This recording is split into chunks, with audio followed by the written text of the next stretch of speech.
president now in this ongoing, very lengthy cabinet meeting, his first of the year, first since October of last year, has just said that he essentially fired Secretary of Defense Mattis. And of course, we know that that person who's standing as the acting secretary is at that cabinet meeting today, Pat Shanahan. What do you make of the comment that the president fired Mattis?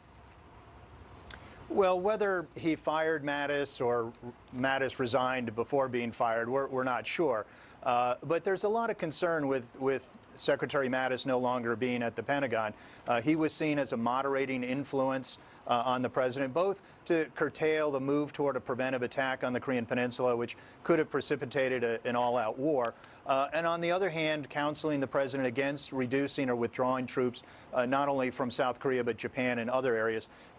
The forward presence of U.S. troops is a moderating influence on countries like North Korea and China. So we're hoping that we'll continue to have a moderating influence on maintaining U.S. forces there to deter and defend and, if necessary, defeat any kind of North Korean provocations or attacks. You know, it's interesting because with your former place of employ, the CIA, you had Secretary of State Pompeo, who also led that, and he's been the one who has met with the North Koreans. So is there a chance that no matter who would be in that Secretary of Defense position, that Pompeo has this? I'm just asking because you had a lot of temporary people in the room today.